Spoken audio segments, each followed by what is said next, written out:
এরাও শত্রু, মুখোশের আড়ালে।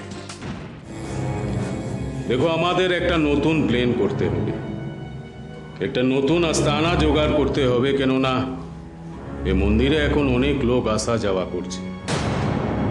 কোনো কারো যদি সন্দেহ হয় তখন আমাদের মুশকিল হয়ে যাবে।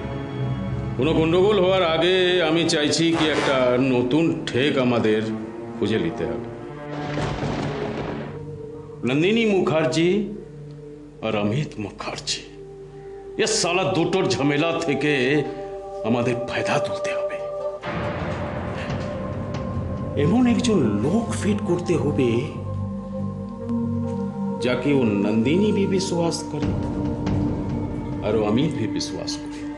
এমন লোক তুমি খুঁজে বের করতে পারবে এসপি, যাকে অমিত মুখার্জি भी विश्वास করে? আছে, সেটা হলো হাজরা।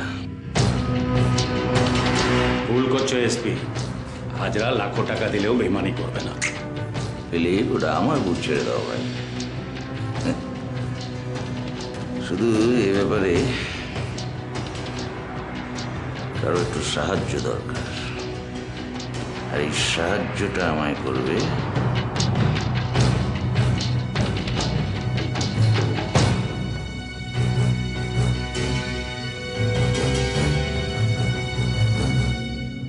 কবিতা। দেখো, পুরুষ মানুষ না টাকার লোভ ছাড়তে পারে, কিন্তু যদি কোনো মেয়ে ছেলে ওই পুরুষ মানুষকে ভালোবেসে ফেলে, তাকে ফাঁদে ফেলে, তাহলে কিন্তু সে সেই ফাঁদ থেকে আর বেরোতে পারে না। বসবে নাকি? পারবো, ঠিক পারবো। আমি তোমার কাজের সামনে বাধা হয়ে দাঁড়াবো, তবে শুধু আমি তোমাকে একটা প্রশ্নই করব। তোমার আর অমিতের মধ্যে সত্যি কি কোনো সংঘাত এসে উপস্থিত হয়েছে?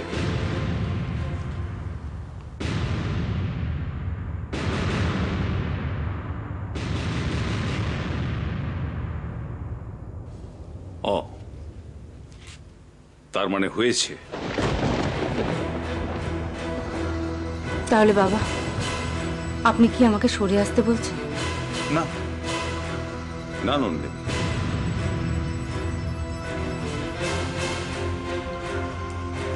তোমাকে আমি যেমন সরে আসতেও বলছি না, তেমনি তোমাকে যুদ্ধে লিপ্ত হতেও আমি বলছি না। এটা একটা দুই নক্ষত্রের মধ্যে প্রবল ব্যক্তিত্বের লড়াই, সংঘর্ষ,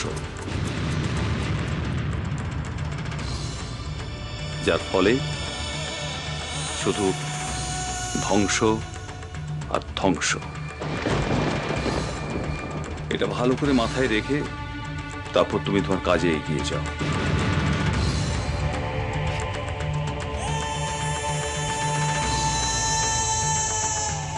আমি আসছি।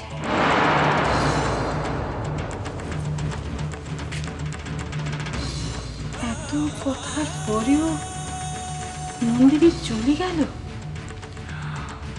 আরে গীতা, তোমরা কেন এটা বুঝছো না?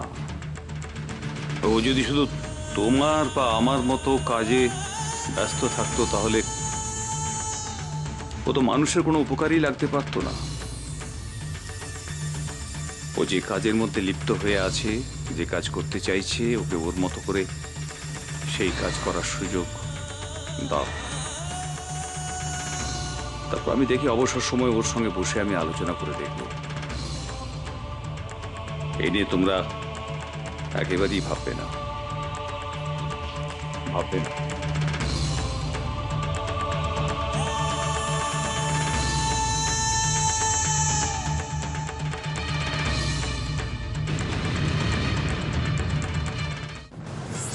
এরাও শত্রু, মুখোশের আড়ালে।